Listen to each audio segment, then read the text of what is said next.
I know what you're thinking. I need a phone and a hammer. Do I really have to buy two things? Maybe not. Find out in our review of the Kyocera Torque. Hey everybody, I'm Chris Wook.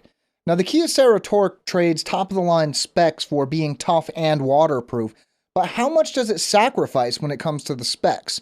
Let's take a look. The Kyocera Torque runs a 1.2 GHz dual-core Qualcomm Snapdragon CPU, pushing a 4-inch WVGA display. It has 1 GB of RAM and a relatively small 4 GB of internal storage, though that is expandable by microSD. The rear-facing camera is 5 megapixels, while the front-facing camera is 1.2 megapixels. Power is supplied by a 2,500 mAh battery. The first thing you might notice about the Kyocera Torque is that someone seems to have encased it in a small truck.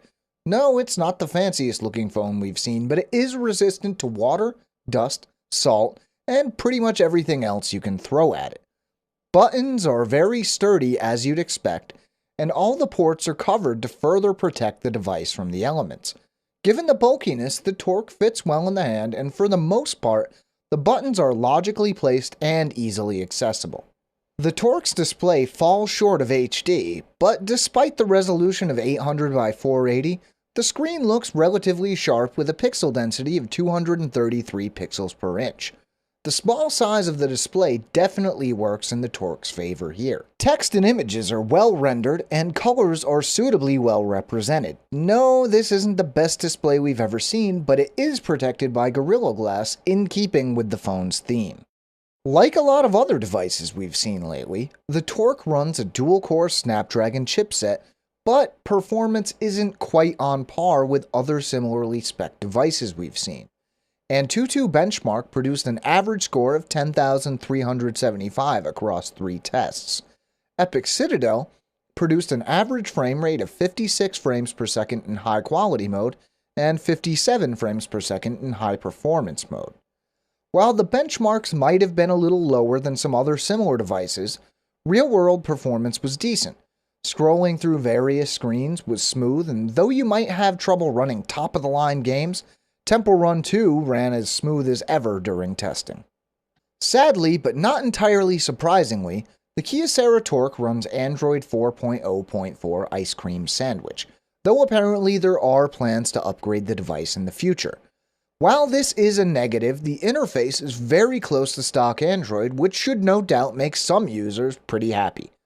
Only a few bits of bloatware were installed on my review unit, which was certainly a nice change of pace. Some of the more useful pre-installed software included the Flashlight app, Polaris Viewer, and Eco Mode, which aims to reduce battery usage. Pictures produced by the Torque's 5 megapixel camera are usable but unremarkable.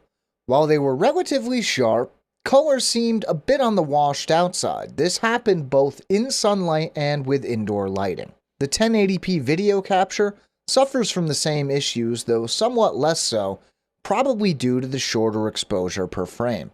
The video doesn't look too bad, though no image stabilization is present. Still, for a phone that focuses on being rugged, the camera is above average. Throughout heavy testing, the 2,500 mAh battery in the Torque held up admirably, remaining at about 65% capacity after 9.5 hours. The estimated talk time is around 19 hours, and after seeing how well it held up to almost 10 hours of benchmarking and other testing, it's easy to imagine this being the case. If the battery doesn't quite hold up to your needs, it is replaceable, which is always nice. Now really, the decision on whether or not the Kyocera Torque is for you is probably made the second you see it. Either you're the type of person who needs a phone that tough, or you're not. That said, the Torque is definitely one of the better options out there right now. Specs aren't bad, performance is decent, and it's all around a pretty good phone, especially for something so tough. If you want to know more, we have a written companion to this video at AndroidAuthority.com. You can find the link to the review in this video's description. Now we have new videos going up all the time, so if you want to make sure you don't miss a thing, make sure to subscribe to our channel. I'm Chris Wook for Android Authority, and as always, thank you for watching.